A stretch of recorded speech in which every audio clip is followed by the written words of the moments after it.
Good evening, ladies and gentlemen. Please give a huge, rapturous applause as we welcome to the stage Samantha Barks, Redmayne, Amanda Seyfried, Anne Hathaway, Hugh Jackman and Tom Hooper.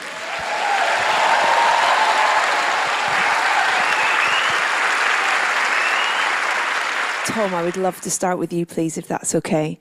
When did you know that you wanted to do this film this specific way, you know, with the live performance? And was that from the off? As I began to explore the idea of doing it, it became so key to me to do it live that I think I would say that it became a condition of doing it. Like, I only wanted to do Les Miserables if I could do it live. I didn't want, in this story where there's such a strong connection between characters and the emotions and the tough reality of the setting, I didn't want any barrier that the audience, I was asking the audience to forgive on a constant basis. I think the most significant changes or significant adaptations aren't probably to do with the physical side. I think it's more the storytelling. I was hugely inspired by Victor Hugo's book, which to me is, you know, a genius work, and I'd never read it until I've started exploring this process. And in this book, it describes how this brutalized man Valjean has two epiphanies. One is the discovery of virtue, of faith through the bishop, and the second, when he meets the little Cosette, the discovery of love. And this transforms his life, and he suddenly feels what it's like to love as a parent, and the extraordinary overnight happening where you discover this amazing ability to love in yourself. I think the thing that was really special was to get to work with the original creators of the show, to readapt it for the screen, and to take inspiration from this wonderful book with this incredible kind of topical relevance of a time of incredible suffering like ours, and a time of incredible anger about inequity and social injustice like ours, and how people can rise up against it, mainly through the mechanism of loving compassion. Hugh, if I can move on to you, please, next. This felt like the role that everything you've done prior to this was an amalgamation in preparation for it, in a way. In a way, it probably, for all of us, I think, required everything we've ever had to do. In fact, I've never been on a movie before where it certainly had that sense for all the actors that it was like for the first time, because, well, literally the way you were shooting it was for the first time. It was definitely the first movie musical I'd ever done, and I've never been so aggressive chasing a part. I think I hounded Tom 2 months after he had the Oscar, and I said, let's meet. And so we met up in a room, and I said, I want to audition. He goes, hey, fella, I haven't even signed on to this thing, you know. I said, no, let me sing now. He goes, please, chill out. Security. And I think all of us were such massive fans. You know, movie musicals are not made very often, and I just thank God Cameron McIntosh waited 27 years, because a 14-year-old Valjean would just never really have cut it. Although those high notes might have been easier. Q, can I mention bringing the relationship with you and Russell? What was that relationship like? Well, let me just speak quickly to the story, because it is such in literary terms, iconic character, but that relationship and that rivalry that spans from the beginning to the end is one of the great storylines I think ever written, and such a great opportunity. It has always, to me, been one of my favourite things of watching the musical or reading the book, and Tom, Russell and I talked about it at length. And when Tom told me he'd cast Russell, I was over the moon. And did this take you places that you've never been as an actress before? I mean, I guess roles like this don't really come up that often. Yes, roles like this don't come along very, very often. With Fantine, it's just all about the descent. I mean, I don't have much screen time at all, but I have to tell the story of someone who began in a relatively comfortable place in her life, and then and wound up dying for love in the space of like 15 minutes. So it was all about trying to find a way to connect to that emotion truthfully and somewhat savagely. And it did take me to places I've never been before, and it took me a long time to come out of it. But that's why we do it, I guess, is to be challenged in those ways. I mean, we're all a little crazy, I guess.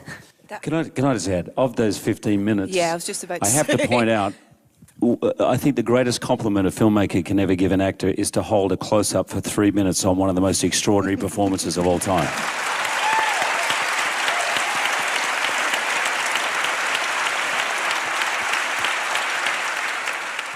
Eddie, why have you kept this from us for so long? I just... Wow, incredible. Yeah, I was making a film in North Carolina playing a Texan meth addict paedophile, and it was a night shoot. And you know how you have hours of doing sort of nothing, and so when I knew that they were making it, I pursued it, and I was in this trailer, and dressed as a cowboy on my iPhone, I sang a song, and I sent it to my agent, going, "Guys, I enjoy singing. I don't know if you know that," and my agent Josh in Los Angeles said, "I just sent that to Eric Fellner," and I went, "You did what?" that wasn't, and that was the start of what became for all of us, actually, like a sort of an episode of X Factor, and I have a newfound respect for those guys who do those shows. So. Sam, congratulations. To take this role, literally from the stage to the big screen, it must have felt incredible for you. It did. It felt like such an honour to be such a part of this character. It was such a leap going from the stage to film, because this is my first film. So, although I was going into this world that I really knew nothing about, it was nice to at least be going in with a character I knew a lot about and a piece I knew a lot about. But yeah, I found it very, very different. But what struck me was on day one, I remember being just so nervous to meet this, cast of wonderful actors who I, admire and respect so much, and to walk in and to feel like the nerves in the room, and that was incredible to me, because to see how passionate every single member of the cast was about these roles, it kind of was like, I know why I'm nervous, but why are you nervous? You're amazing.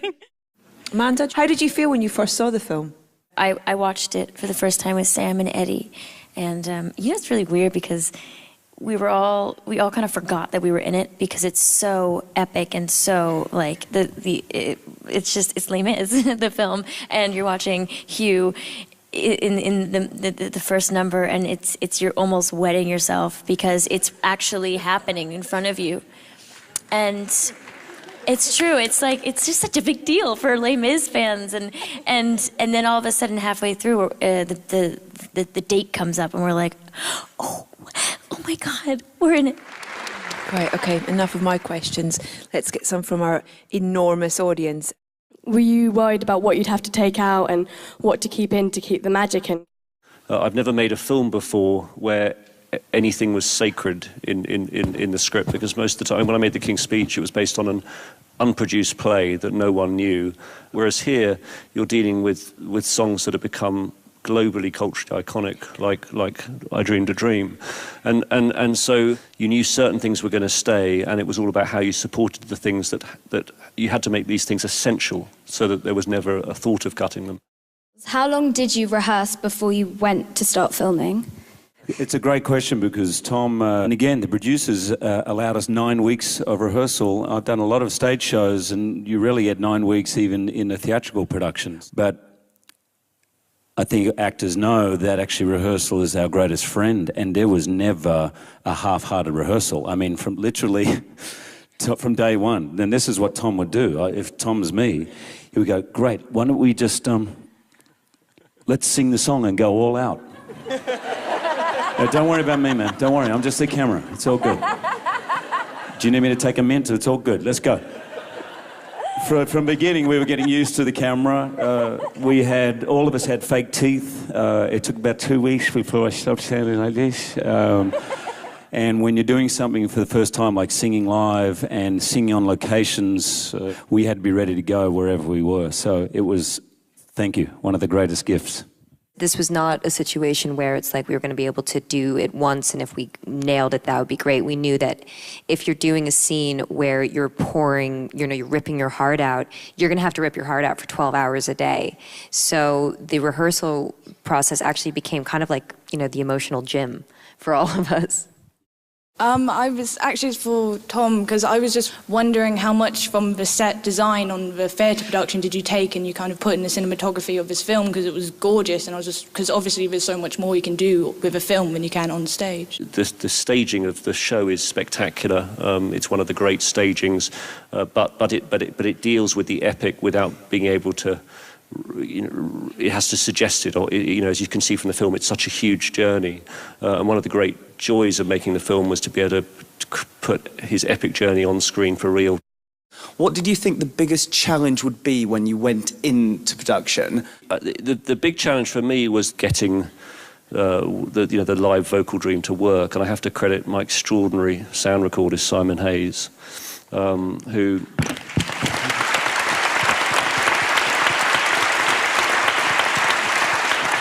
I mean, in what you just saw, 99% of the vocals are those recorded on set on the day, which actually is probably a higher percentage than quite a lot of dialogue movies. But everyone was invested. Paco, the costume designer, had to design costumes that didn't rustle or make any noises that would destroy the sound. Eve Stewart had to build the street set inside on the Richard Attenborough stage to protect so much of the singing that was going to happen there, and had to build floors in ways that didn't make difficult noises. There was an incredible team effort from everyone in my team to make it possible, for which I'm very grateful. And that's all we have time for. Thank you for your time and thank you for your questions. Tom Hooper, Hugh Jackman, Anne Hathaway, Amanda Seyfried, Eddie Redmayne and Samantha Barks. Thank you so much. Thank you.